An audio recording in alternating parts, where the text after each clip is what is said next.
안녕하십니까, 준범입니다. 오랜만에 영상을 찍는데 그동안 좀 주식도 좀 잘 안 되고 주식 매매가 너무 성급하고 해가지고 좀 한 템포 좀 쉬었습니다. 한 템포 쉬면서 성향을 좀 이제는 장기 투자라기보다는 호흡을 좀 길게 단기로 한 사실 뭐 손절을 자주 했는데 손절 기준을 제 투자 아이디어가 틀렸을 때 이렇게 한번 좀 가져가 보려고 생각했습니다. 왜 그러냐면은 투자 아이디어가 안 틀렸는데 단지 주가가 떨어졌다. 내가 생각했던 손절선 라인에 왔다고 해가지고 무조건 손절했는데 결국에는 좀 뭐 많이 제가 생각했던 아이디어가 맞았던 경우가 굉장히 많았거든요. 그렇기 때문에 그런 데서 오는 좀 뭐 수익도 수익이지만 계속해서 뭐 수익 손절이 반복되는 느낌이 너무나 강하게 느껴져가지고 좀 한번 영상을 그냥 무작정 올리는 것보다는 조금 뭐 생각하는 시간을 갖는 그동안의 좀 시간이었고, 그래서 지금 이제부터는 제가 좀 가지고 있는 보유하고 있는 종목의 투자 아이디어를 좀 길게 자세하게 좀 설명을 하는 위주로 좀 영상을 찍어볼까 합니다. 그래서 오늘 첫 번째로는 제가 컨텐츠 쪽, 특히 드라마 제작사 쪽에 지금 두 종목 가지고 있는데, 종목 얘기는 뭐 다음 시간에 해보고, 오늘은 한 드라마 산업 얘기를 좀 해볼까 합니다. 일단은 첫 번째 고른 이유는 성장산업이다. 왜 성장산업이냐? 지금 그동안의 한국 드라마 시장을 보면은 여기 이렇게 있는데 하나금토에서 있던 자료를 갖고 왔는데 예전에는 방송사에서 방송을 할 수밖에 없는, 그러니까 OTT나 어떤 케이블 방송이 전무해가지고 방송사 슬롯밖에 없었던 거죠. 지상파 3사밖에 없던 거죠. 그렇기 때문에 지상파 3사에서 이제 제작비도 한계가 있죠. 제작비의 규모가 결국에는 광고 단가, 방송사가 이제 광고 수익으로 이제 제작사에게, 여기 드라마 공급자에게 공급을 하기 때문에 이게 아마 편당 6억 7억이 넘어서면은 방송사가 그만큼 제작비를 보존해 줄 수가 없기 때문에 자연스럽게 제작비가 거기에 맞춰져 있던 거죠. 그리고 IP, 이 제작된 드라마의 소유권은 방송사에 가지고 있기 때문에 제작사는 철저하게 의뢰관계라고 해야 되나? 의뢰관계였던 거죠. 그러니까 GPM이 약 10%, GPM 10%면은 판관비 빼고 나면은 영업이익 뭐 단기 손익까지 내려간다고 하면은 뭐 거의 남는 게 없는 수준인 거죠. 그렇게 해서 이제 굉장히 열악한 환경에서 있었는데 여기에서 이제 OTT가 등장을 하죠. 넷플릭스가 등장을 하면서 드라마 제작사가 드라마를 제작하면은 한국 방송사에다가 지상파 3사에다가 팔고 또 넷플릭스에다 팔고 이중으로 파는 거죠. 이중으로 팔 수 있는 업체는 이 드라마 제작의 IP, 저작권을 가지고 있는 거죠. 외주 제작에 의존하던 중소형 제작사는 아직도 여기에 있는 거죠. 여기에 드라마 제작사 여기에 해당되는 거는 아마 이제 제이콘이나 스튜디오 드래곤 이런 좀 대형 업체들이 이렇게 양빵으로 팔면서 리쿰률이 100을 제작비가 100원이다 라고 하면은 제작비 회수율을 100에서 150% 100억짜리 드라마 하나 만들면은 150억을 번다는 의미인 거죠. 최대 맥스. 그렇기 때문에 50%의 GPM이 나올 수 있는 거죠. 100억짜리로 50억을 만든다. 굉장히 수익성이 좋은 거죠. 그런 단계에서 지금은 글로벌 OTT가 넷플릭스뿐만 아니라 중국 OTT 플러스 뭐 여러 가지 많죠. 넷플릭스, HBO, 디즈니 플러스, 애플 TV, 아마존 등등 많아지죠. 그러니까 판가가 점점 올라가게 되죠. 그렇기 때문에 리쿰률이 이 제작비 대비 회수율이 140%에서 170%, 많게는 200%까지도 있는 거를 보고 있는 거죠. 어마어마한 거죠. 그러니까 드라마 제작사가 만들기만 하면은 팔 때가 많아진 거죠. 그만큼 자연스럽게 덩치가 커지고 피가 올라가는 거죠. 가격이 상승합니다. 가격 상승은 이 규모 증가로 이어지는 거죠. 이런 논리로 지금까지 뭐 보면은 에이스토리 같은 경우에 연초에 이제 지리산으로 엄청 갔죠. 지리산으로 좀 얘기할 게 있는데, 지리산 제작비가 300억대 대작 드라마 지리산을 TVN과 중국 OTT 아이치와 동시 방영 계약을 체결했다. 근데 이 중국 OTT에 이제 방영 계약을 한 거는 288억, 이거 288억이 남지는 않았는데 아마 이 추산하는 걸 겁니다. 추산하는 거. 이게 공시사항에는 금액을 정확하게 나타내진 않았거든요. 근데 여기서 보면은 아마 그런 얘기가 나올 건데, 여기 홍콩의 이제 언론에서는 2억 홍콩 달러 288억에 구매했다. 그럼 여기서 보면은 제작비가 300억인데 288억에 추산이긴 하죠. 그리고 거의 리쿰률이 제작비 대비 회수율이 100%, 여기서 100% 나온 거죠. 그리고 나서 TVN에도 받을 거 아닙니까? 그럼 뭐 보수적으로 봤을 때 이제 한 50% 받는다라고 보면은, 그럼 여기 보면은 300억짜리 드라마가 300억 OTT 플러스 TVN, 이거 한 50% 잡으면은 얼마입니까? 150억짜리죠. 150억. 그러면은 이것만 해도 450억. 150%, 150억 이익. 150억 이익, 그냥 단순하게 그냥 보면은 150억 이익이 꽂히는 거죠. 여기에 뭐 부가 판권 이익 더하면은 200억 가까이 본다고 하면은 뭐 이거 한편으로 200억짜리 이익이 찍히는 거죠. 그렇기 때문에 대작 드라마의 제작을 할 수 있는 여건이 있는 중소형, 이미 뭐 스튜디오 드래곤이나 스드나 제이코는 시총이 많이 올라왔죠. 그러니까 중소형 제작사들에 대한 리밸류에이션이 진행이 됐었죠, 여기서. 근데 진행이 됐었는데 여기서 이제 쭉 올라왔죠. 10,000원짜리가 50,000원 갔었죠. 근데 이 기대감에서 뭐 일단 지리산 방영도 아직은 좀 남아있기 때문에 좀 뭐 기간 조정이 들어왔는데, 이 정도 빠졌으면은, 그쵸? 이 정도 빠졌으면은 좀 한번 사볼만 하지 않을까 하는 생각이 들어서 제가 산업 공부를 한번 시작하게 됐고, 공부를 하다 보니까, 이거는 해볼만 하지 않을까 하는, 계속해서 공부를 하면 할수록 그런 얘기가 드는 거죠. 그리고 좀 더 지리산 얘기를 하면은, 지리산 방영일이 이게 잡혔거든요. 지리산 방영일이, 그쵸. 지리산 방영일 확정 해갖고, 이게 10월 달로 알고 있거든요. 10월 23일. 10월 23일 첫 방. 그럼 이게 10월 23일 달력에다가 적어놓으면 되죠. 10월 23일 첫 방 해놓고, 이 분명 이전에는 A스토리가 분명히 주가가 반응을 하겠죠. 왜냐? 기대감으로.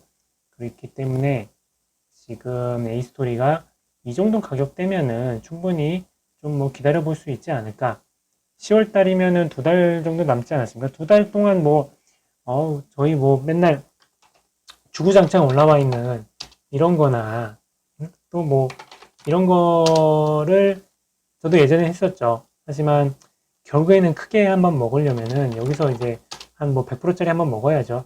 그렇기 때문에 지금 여기서 정고점 간다 하면은 뭐 5만원까지도 충분히 뭐 갈 수 있지 않을까 하는 생각도 들고, 그래서 일단 A스토리로 제가 이제 드라마 산업을 공부하기 시작하게 됐고, 뭐 다시 산업 얘기로 다시 돌아온다고 하면은 성장 산업이다.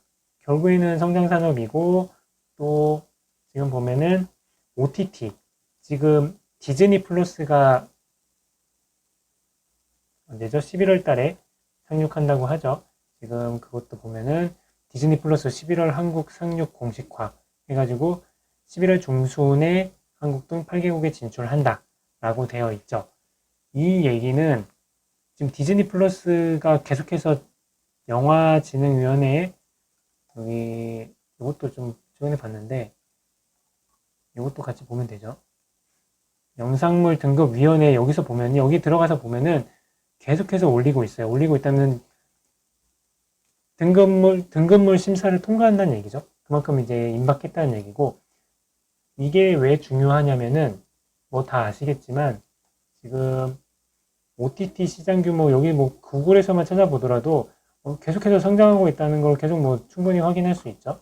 근데 여기에서 중요한 거는 여기 보시면 그렇죠? 이렇게 많은 업체들이 있죠.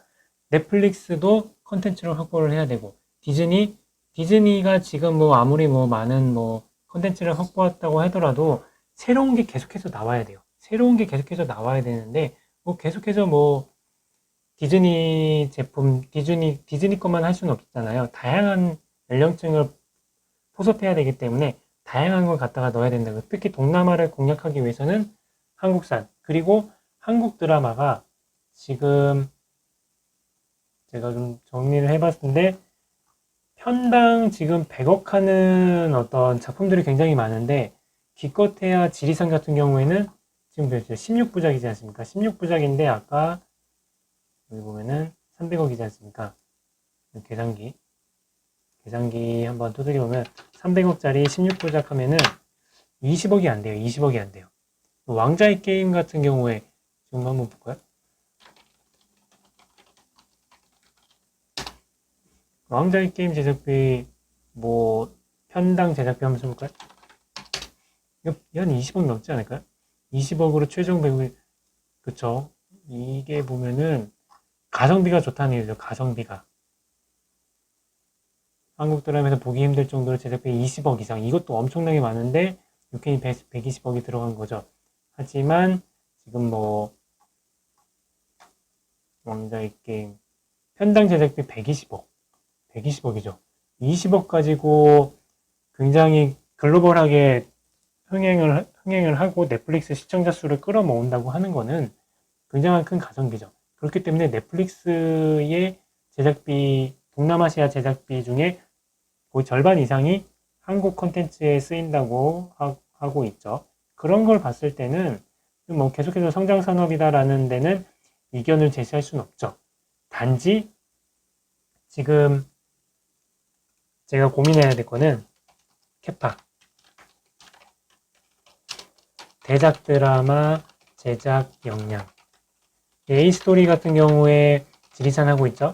지리산 플러스 지금 보면은 여기서 보니까 A스토리 홈페이지인데 여기 이렇게 보면은 워크에 보면은 좀 안 나오죠? 이쪽으로 줄이면은 뉴 콘텐츠 지리산도 있고 여기 뭐 무당 뭐 이런 것도 있죠. 근데 여기에서 지리산 텐트폴 자체가 굉장히 많아지고 있다는 거. 이 킹덤 또 하나 있던데 또 하나 있습니다. 또 하나도 있어서 지금 대작 드라마 한 해에 만약에 두 편 한다. 300억이라고 하면은 아까 여기서 봤죠? 150억이 그냥 단순하게 봅시다. 단순하게 150억 곱하기 2 하면 300억. 300억의 지금 시총으로 본다 하면은 지금 시총이 3천억이 안 되죠. 3천억이 안 되는데 이게 과연 적당한가? 지금 스튜디오 드래곤이 받고 있는 PER이 20배가 훨씬 넘는데 이런 거를 봤을 때는 중소형 제작사들도 충분히 리레이팅 될 수 있지 않을까? 근데 그 시기가 다가올 수 있는 이벤트, 볼 수 있는 어떤 모멘텀으로 작용할 이벤트는 첫 번째, 디즈니. 플러스 출시, 그리고 지리산 방영, 그리고 뭐 HBO 맥스나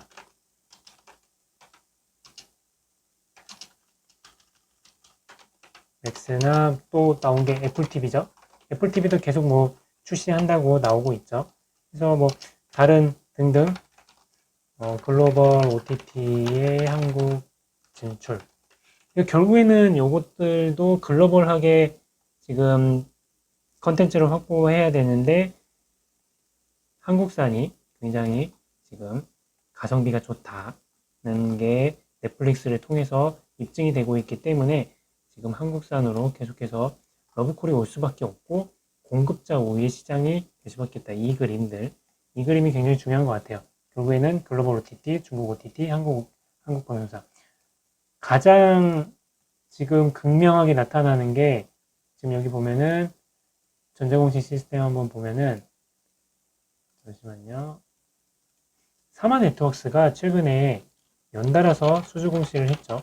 이게 보면은 자 여기 보면은 이게 송혜교 나오는 드라마인데 그렇죠?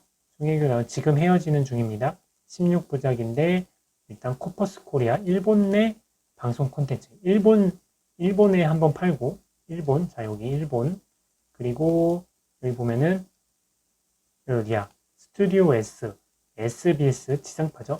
지상파에 팔고 자 지상파에는 90억 나왔죠. 여기는 미공개는 해놨는데 일단 이거보다 10% 이상인 거죠. 단일 판매 공급 계약이 10% 이상일 때 하는 거기 때문에 가장 극보수적으로는 30억 정도라고 보고 그리고 여기 OTT 싱가포르의 뷰클립 이것도 OTT인데 OTT에 한국, 중국, 일본을 제외하고 이제 판매했다. 자, 여기서 한국 SBS, 중국은 아직은 없고 일본은 아까 말했던 여기 코퍼스 코리아 통해가지고 일본 내 방송 콘텐츠 배급 해가지고 총 3개를 찢어서 판 거죠. 여기에 빠진 게 뭐죠? 중국 만약에 터지면은 근데 이건 뭐 아직까지도 계속해서 나오는 포텐인데 이거는 뭐 기대를 하고 투자를 할 수는 없죠. 이거는 그냥 플러스 알파인 거죠. 이거 제외하더라도 여기 글로벌 이렇게 3개를 파는 거죠. 지금 사마 네트워크스도 외주 제작사가 전문이었는데 이렇게 IP화 해가지고 할 수 있는 거죠. IP를 그럼 왜 그동안 안 했냐? 돈 때문인 거죠. 돈 때문에. 돈이 없었던 거죠. 그 드라마가 실패하면은 회사가 망할 수 있는 상황이기 때문에 그런 모험을 할 수가 없었던 상황이고 그리고 OTT라는 어떤 드라마를 사갈 수 있는 시장 자체가 작았던 거죠. 그렇기 때문에 근데 지금은 OTT라는 새로운 시장이 열리고 있는데 OTT가 계속해서 글로벌 OTT 시장에 이렇게 올라가고 있는데 뭐 성장 산업일 수밖에 없는 거죠. 근데 지금 당장 주가가 안 가는 거는 연초에 그렇죠? 연초에 이렇게 갔는데 기대감이 이제 실적으로 반영되는 실제로 방영이 될 때쯤에는 다시 한번 랠리가 가지 않을까 그렇게 보고 있는 거죠. 그래서 이렇게 드라마 산업을 뭐 준비한 거 좀 많았었는데 얘기하다 보니까 조금 뭐 얘기가 산으로 간 것 같은데 어쨌든 뭐 다시 저도 이렇게 좀 정리를 하니까 좀 더 새롭게 놓쳤던 부분 더 나오는 것 같아서 제가 다른 지금 산업들도 투자하고 있는 게 있기 때문에 이렇게라도 좀 한 번씩 같이 투자 아이디어를 좀 공유하도록 하겠습니다. 네, 오늘은 여기까지 하도록 하겠습니다.